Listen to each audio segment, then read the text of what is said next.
성부와 성자와 성령의 이름으로 아멘.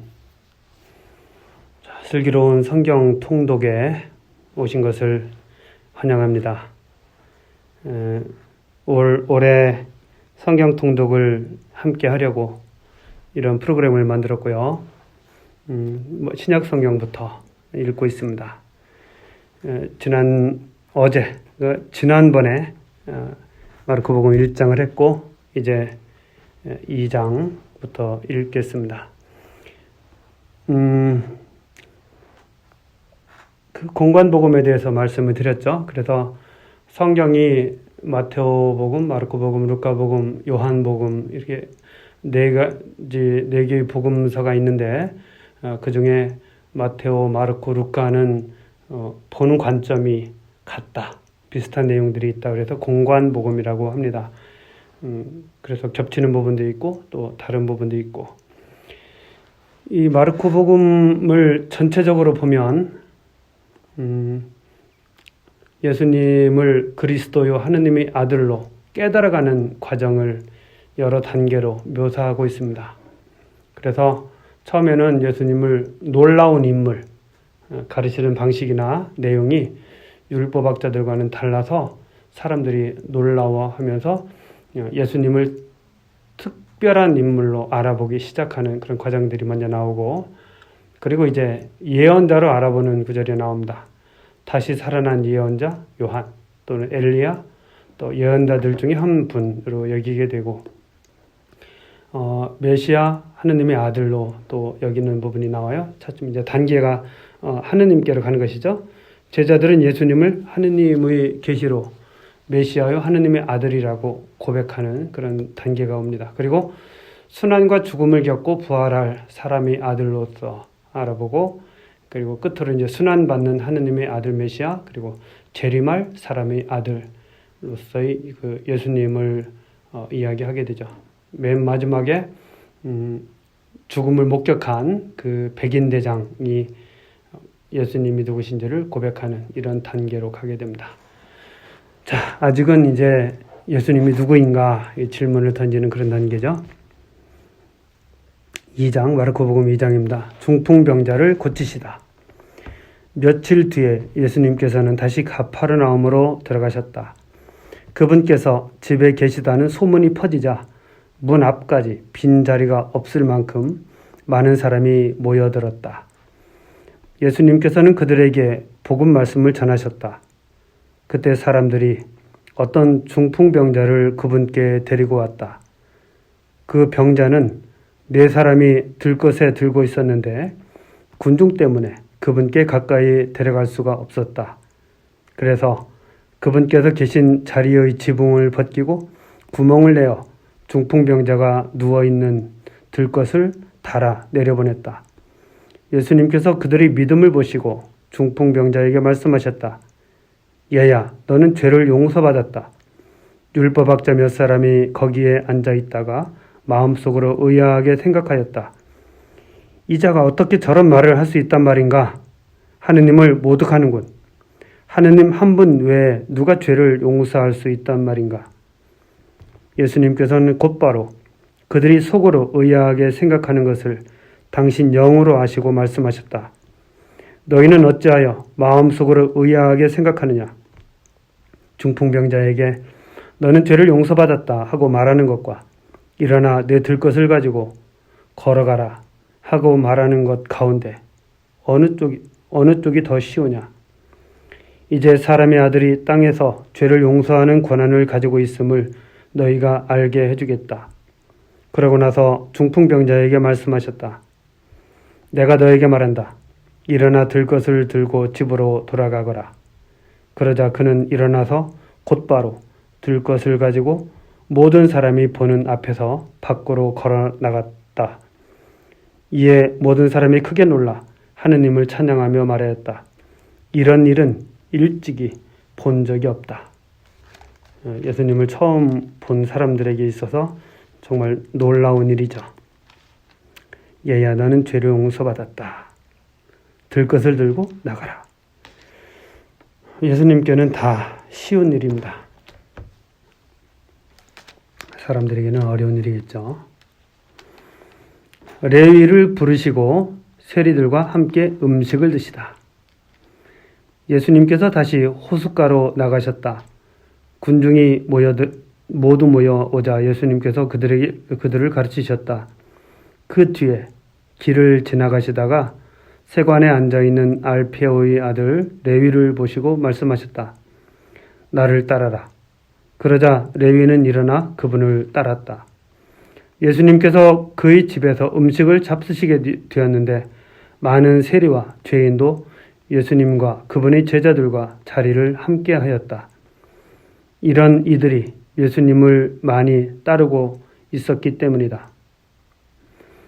바리사이파 율법학자들은 예수님께서 죄인과 세리들과 함께 음식을 잡수시는 것을 보고 그분의 제자들에게 말하였다.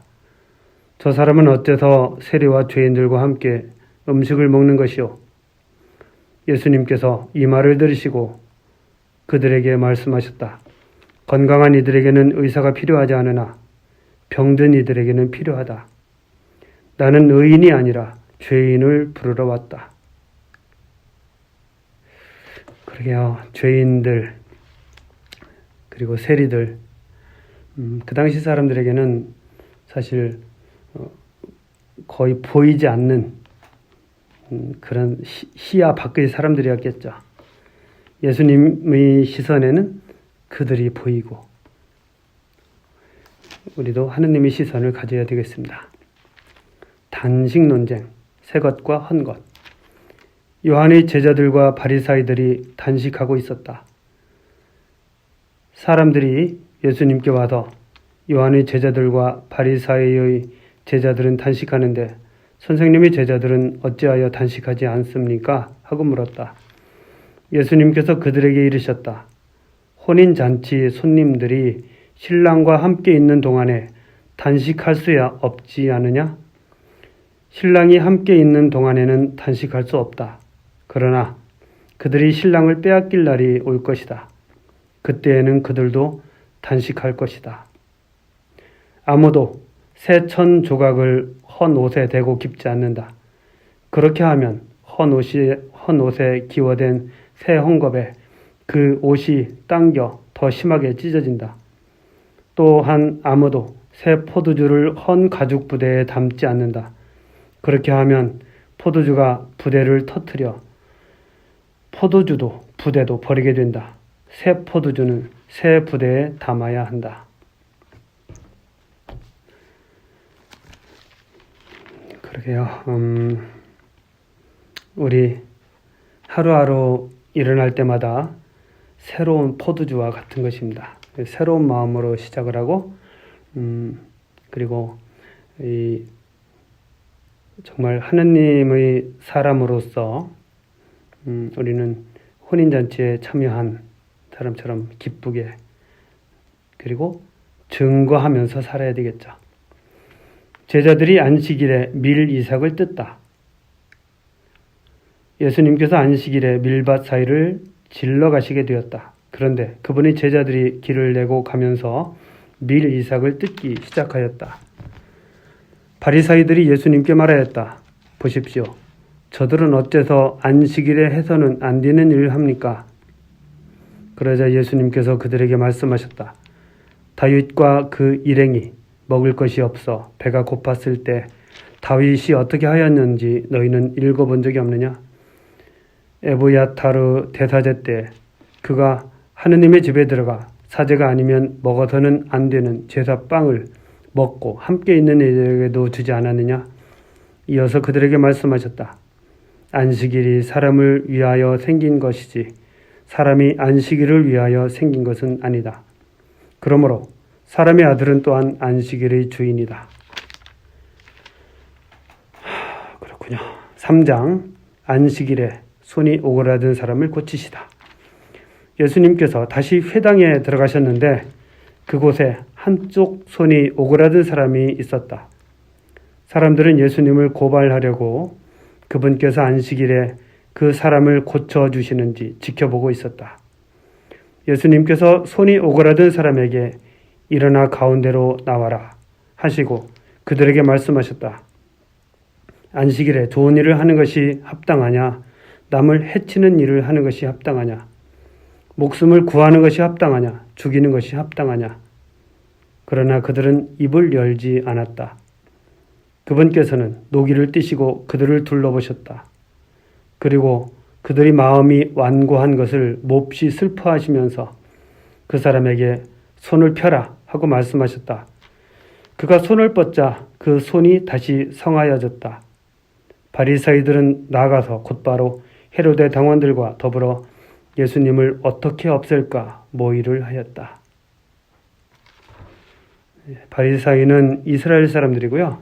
헤로데 당원은 그들도 이스라엘 사람인가? 어쨌든 그들은 예수님께서 보시기에는 마음이 완고한 사람들이었고 그것 때문에 몹시 슬퍼하시죠. 그럼에도 불구하고 예수님은 꿋꿋하게 한쪽 손이 오그라든 사람의 손을 고쳐주시죠. 군중이 호숫가로 모여들다. 예수님께서 제자들과 함께 호숫가로 물러가셨다. 그러자 갈릴레아에서 큰 무리가 따라왔다. 또 유다와 예루살렘, 이두메아와 요르단 건너편, 그리고 티로와 시돈 근처에서도 그분께서 하시는 일을 전해 듣고 큰 무리가 그분께 몰려왔다. 예수님께서는 군중이 당신을 밀쳐대는 일이 일어나지 않게 하시려고 당신께서 타실 거룻배 한 척을 마련하라고 제자들에게 이르셨다. 그분께서 많은 사람의 병을 고쳐주셨으므로 병고에 시달리는 이들은 누구나 그분에게 손을 대려고 밀려들었기 때문이다.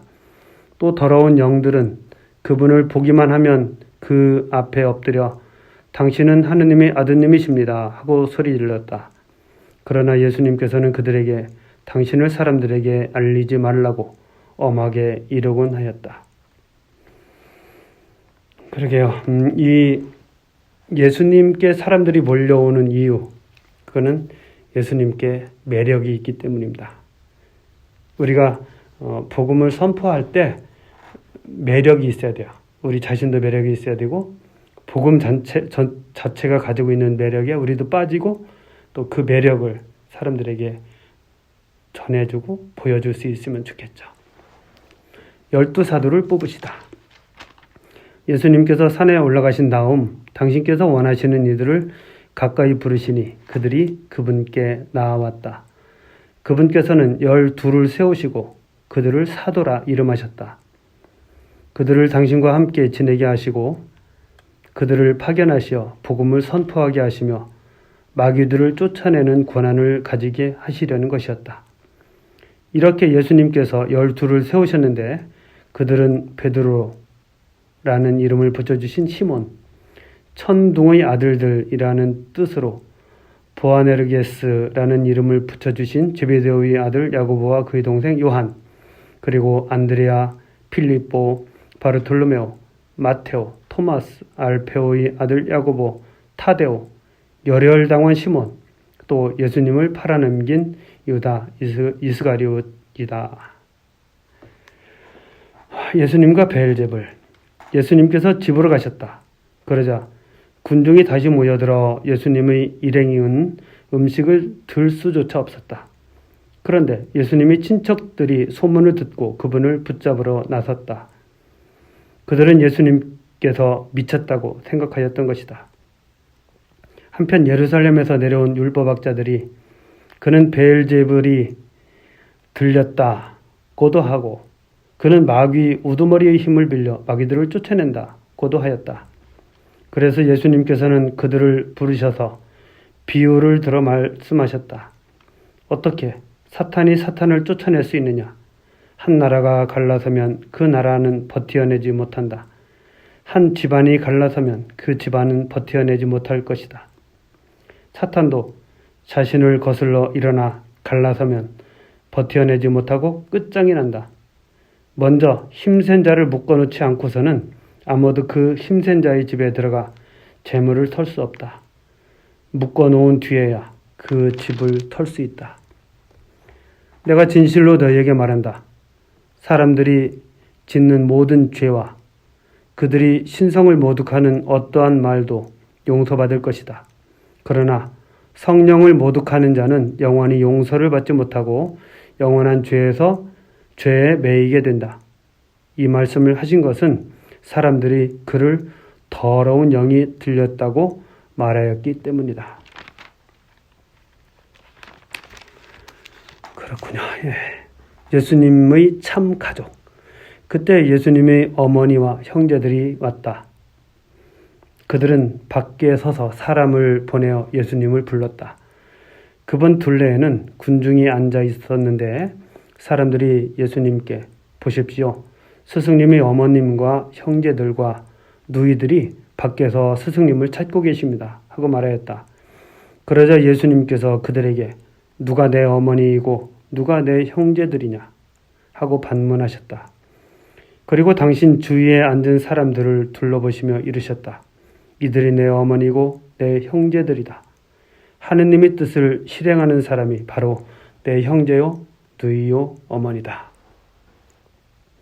공관복음으로 이 말씀은 마테오복음 또 루카복음에도 나오는 그런 말씀입니다.